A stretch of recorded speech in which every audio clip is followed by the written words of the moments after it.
Rapaz, você sabe que viajei agora pra fora, tava vendo o preço. Viajou pra fora! Ah, garota! Foi pro Paraguai. Foi pro Paraguai, boa, Paraguai. Niterói viajou pra fora. É quase isso, Olha né? só, preconceito. E aí...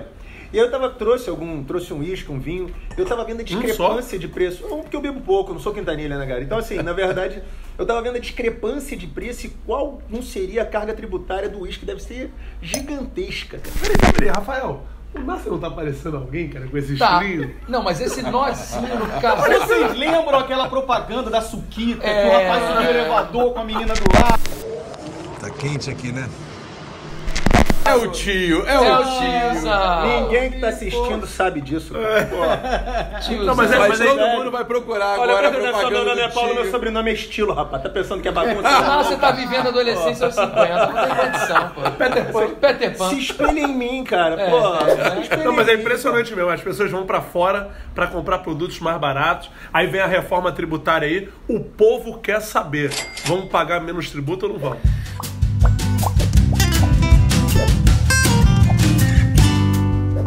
Olha, na verdade, a reforma tributária ela já vem muito atrasada. O problema é que a gente precisa de uma reforma muito mais estrutural do que a gente tem no Brasil hoje. Né? E aí a gente passa por muito aquilo que a gente conversa sempre, educação e informação. O brasileiro não gosta de pagar tributo porque, na verdade, não vê nada em troca. E, na verdade, ele precisa entender que o tributo é necessário. É por meio do tributo que o Estado existe. Né? Por meio do tributo que o Estado entrega saúde, educação, segurança pública. E aí você vai dizer, mas eu não tenho nem saúde, nem educação, nem segurança pública, então eu não tenho que pagar esse negócio. Na verdade, a nossa carga tributária ela é muito alta, porque no Brasil, o sistema prevê a tributação do patrimônio, a tributação da renda, a tributação da produção, a tributação da circulação, a tributação do consumo. Uma garrafa de uísque que vem do exterior, por exemplo, você vai ter incidente sobre ele só na importação. O imposto de importação, PIS/COFINS de importação, que são mais altos do que normal. Você vai ter ICMS na importação, ou seja, você tem uma carga tributária, IPI, ou seja, você tem uma carga tributária enorme, que vai fazer com que o preço dessa garrafa suba em torno de 150% do valor original. O que fala da gasolina? Entendeu? Mas a reforma tributária vai isso. combater isso, porque Aí- é repassado para nós o custo todo da gente, né? O tributo é repassado para o consumidor final.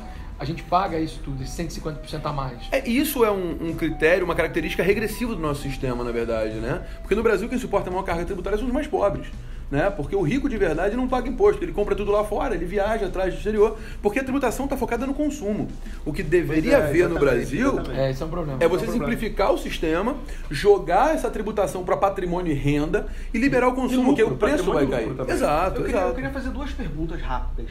A primeira é a seguinte: tem um deputado do Rio de Janeiro que alega que ele não acha justo, por exemplo, um cara que ganha milhões pagar tanto tributo no feijão e uma pessoa que é pobre pagar tanto tributo no mesmo feijão. O que você acha sobre isso? Isso é impossível. Capacidade contributiva. Uma né? capacidade contributiva você não pode discutir. não é isso, não O é cara vai isso. chegar no guichê lá, olha, eu ganho tanto. Cartão de pobre e cartão de rico. Não tem como Deputado acontecer federal isso. do Rio de Janeiro. Isso demonstra um desconhecimento absoluto do sistema tributário. Existe, no tocante ao IPI especificamente, que é o Imposto sobre Produtos Industrializados, o princípio da seletividade. Se o produto é essencial, a alíquota é menor. Então, beijo a cesta básica tem alíquota zero. A bebida alcoólica vai ter alíquota de 60%, 70%. O cigarro tem 300% de alíquota, porque são menos essenciais. Mas falando no campo da justiça social, você acha que é justo uma pessoa que é pobre, hipossuficiente, pagar o mesmo tributo no feijão que ela vai consumir do que uma pessoa que é rica? É justo, porque a tributação é sobre consumo. O sistema que nós vivemos hoje, ou em qualquer sistema do mundo, quando você fala em tributação sobre consumo, é justo que a pessoa pague sobre aquele produto. E se eu tenho uma alíquota que ela vai ser equânime para todo mundo, o que vai diferenciar é o preço do produto. Então, se a pessoa é mais pobre, ela vai comprar um produto mais barato, de modo que a tributação vai ser proporcionalmente mais barata. Entendi. E se a pessoa é mais rica, ela compra um produto mais caro, de modo que a tributação vai ser Eu tenho proporcionalmente uma dúvida, mais dúvida. Deixa eu só tirar minha segunda dúvida aqui, para eu já finalizo a minha participação aqui nesse bate-papo rápido. Minha segunda dúvida é o seguinte: Tá com exclusividade com Quintanilha? Tá com A exclusividade? gente tem. Nossa história é longa. é uma porra. Levanta, é Nácio, rápido, levanta. é rápido. O taxista, nosso querido taxista, ele tem isenção de tributo quando ele vai comprar o veículo. Quando ele quer, ele compra o veículo, ele tem isenção de tributo. Isenção de ICMS, IPI e Exatamente. depois tem isenção de PVA. Porque é o meio de trabalho dele. Sim. O policial militar tem como meio de trabalho a arma, não é Sim. isso? Por que ele não pode ter? Existe um projeto de lei, inclusive, o que você acha sobre isso? De ter isenção na compra de arma. Sendo que a arma é um valor altíssimo. Eu discordo porque, na verdade, quem tem que fornecer essa arma pro policial é o Estado. Né? Então, na verdade, o sistema brasileiro... Tanto que o policial é detentor, né? Possuidor da arma. No campo do direito civil, vocês não sabem nada. Exatamente. Eu até acho que você facilitar o acesso à arma para o policial seria interessante. Mas não o só grande pro problema... policial, né, Quinta? Não, eu sou a favor da liberação, né? Eu sou a favor do revogado. Mas isso aí é outra discussão. De que seja revogado o estatuto de armamento. Mas, enfim, liberar o porte de arma para todo mundo, registrado, controlado, etc. Mas tipo Estados Unidos. Tipo Estados Unidos. A discussão é um pouco diferente. Nesse caso, especificamente, quem tem que fornecer é o Estado. Por isso que essa discussão é uma discussão que foge do direito tributário. Né? É a vontade do Estado permitir que o policial tenha mais de uma arma. Isso não pode gerar uma perda de controle, talvez mais autos de resistência. E a atividade é diferente, né, Gladys? É política pública de segurança, ele tem acesso à arma quando ele está exercendo a atividade. Mas só tanto que em São Paulo, você sabe que em São Paulo a polícia não pode andar de fuzil, né? Ela só porta fuzil em operação. Porque o Estado só libera o fuzil para operação. Diferente do Rio de Janeiro, que o policial porta o fuzil o tempo todo, né? Não, só título de curiosidade. Não, peraí, você tá monopolizando o programa? Não. Porque eu quero dúvida, o Nácia tem dúvida, o Rafael tem dúvida. Eu quero falar. Peraí, rapidinho, não, só aqui na nossa Assembleia. Aqui na nossa Assembleia tem um projeto de lei nesse sentido, foi por isso que eu levantei a questão. Isso é um absurdo. São absurdos legislativos, né? Foi o que o Belo já falou. Né? O cara deveria ter, no mínimo, para exercer um cargo desse, um cursinho de processo legislativo. Nós temos um Quinta, ele é todo seu. Gladys, a gente tem um consenso aqui na mesa, eu acho que vocês vão concordar comigo, que a gente paga muito tributo. Sim. E não tem retorno do tributo. Então é como se fosse um dinheiro jogado fora. Isso é consenso e você pode chegar em qualquer esquina e debater isso. Sem dúvida. Agora a questão é, se fala muito na reforma tributária. Fala assim, reforma. O que muda para nós, cidadãos comuns, a reforma tributária? O que muda? O que vai mudar? Qual é o projeto? Eu qual é a não ideia? me considero um cidadão comum, não, viu? Não? Não. Você é diferenciado? Com esse casaquinho. Com esse casaquinho é diferente. Vai jogar gol. Vai jogar gol. Desse aqui, é diferenciado, é só olhar, pô. É só olhar, pra mim. Faltou a blusa de brasão. Blusa de brasão, exato. Blusa de brasão, pra esse casaco. A pergunta do Rafael é boa. O que vai mudar pro pessoal, classe média, classe C, o que vai mudar? Olha, tecnicamente, a reforma que tramita no Congresso há muito tempo muda muito pouco ou quase nada no impacto do preço do produto. Porque, na verdade, é uma reforma que ela busca uma simplificação equivocada do sistema tributário. Ela busca criar impostos e unificar tributos, ou seja, acabar com o PIS/COFINS, unificar CSLL com imposto de renda. Ou seja, você tem uma proposta de contribuição social sobre lucro líquido. Isso, a pessoa jurídica, ela paga imposto de renda e contribuição social sobre lucro líquido. Entendi. Uma das ideias da proposta é você unificar esses dois tributos fazendo um só. E aproveitando o gancho, era essa a minha dúvida. Depois é a minha, tá? Depois é a minha, tá? Vou levantar o braço. Eu sou totalmente a favor do imposto único, né? Peraí, a pergunta do Mas Nasser aqui, só para concluir, eu respondo a pergunta do Nasser. Essa reforma ela vai impactar, entre aspas, muito pouco para a classe média de um modo geral, porque essa reforma não mexe na tributação da pessoa física. Ela mexe muito na tributação da pessoa jurídica, como forma de simplificar, que na verdade não vai acontecer. Porque as obrigações acessórias, que são as obrigações de declarar, por exemplo, elas continuam e a União não para de criar obrigação acessória. Sim. Foi criada em 2017 uma nova obrigação acessória, por exemplo, que é de declarar recebimento acima de 30 mil em espécie. Sim, então, pessoa física ou jurídica que receber acima de 30 mil em espécie tem que declarar, tem que preencher uma obrigação específica. Isso tudo gasta tempo e dinheiro da empresa, né? E aí a pergunta do Nasser é, imposto único é legal? O exemplo que nós temos disso é o próprio Simples Nacional.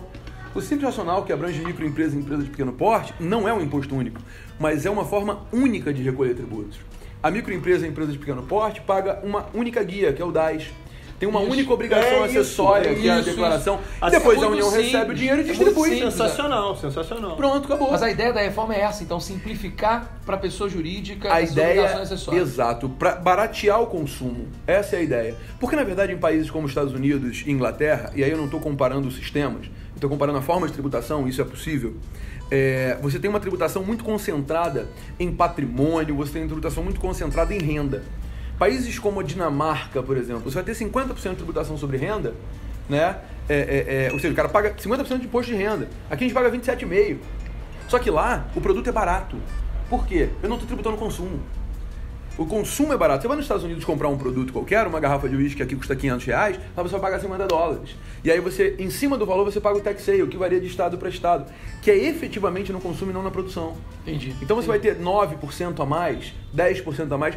E o melhor, a pessoa sabe quanto tá pagando de Isso, tributo. era uma outra Aí, Tem na nota, né? Tem na Tem nota. transparência, coisa que não tem aqui.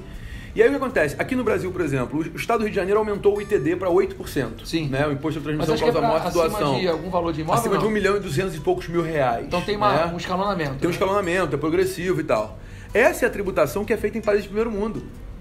Em países de primeiro mundo, como os Estados Unidos, Inglaterra, o ITD ele é 44%, 48%. Em Portugal não tem um papo que é 50%, 60%, É, Espanha exato. e tal. É. E aqui a gente está com 8%. Porque, na verdade, fisco isso. esses países... Não é, Tachone. Por quê?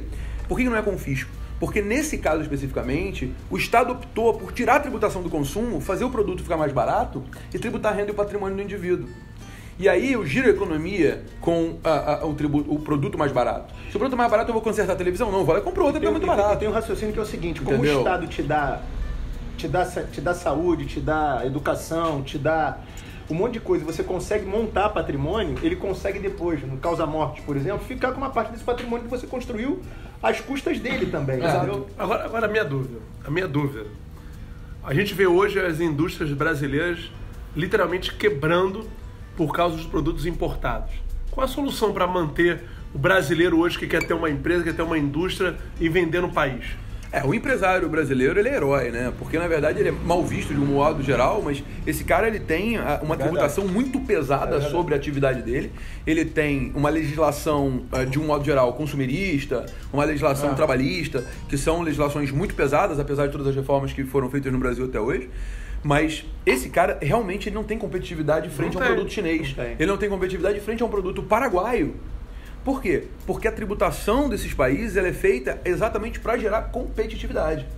E aí o pessoal fala em reforma trabalhista para reduzir custo de produto, enquanto na verdade deveria falar em reforma tributária. Sem dúvida.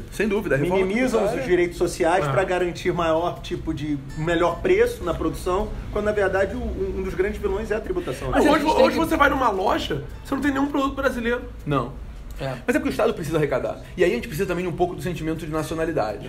Porque, por exemplo, você tem grandes marcas, tem uma marca de tênis, de material esportivo, que eu não vou falar o nome, né, que é uma marca famosíssima no mundo inteiro, que tirou a fábrica dos Estados Unidos para fabricar no Vietnã, né, e depois da crise de 2008, houve uma chamada de, olha, volta para os Estados Unidos, vem produzir aqui, você está gerando emprego em outro lugar e tal. Essa marca fechou a fábrica do Vietnã e voltou para os Estados Unidos. Há acusações de trabalho escravo e tal, mas isso é uma outra história. Né? O fato é, eles saíram do Vietnã, onde produziam a custo baixo, e voltaram para os Estados Unidos por nacionalidade. É nacionalismo que o cara quer. A gente não dá valor ao que é nosso. Não dá. Né? Infelizmente, patriotismo no Brasil Eu só acho que tinha que acabar com a tributação na cerveja. É verdade. Em todas as Eu já bebi aqui. Aí seria muito melhor, né? Vou na água, vou brindar na água.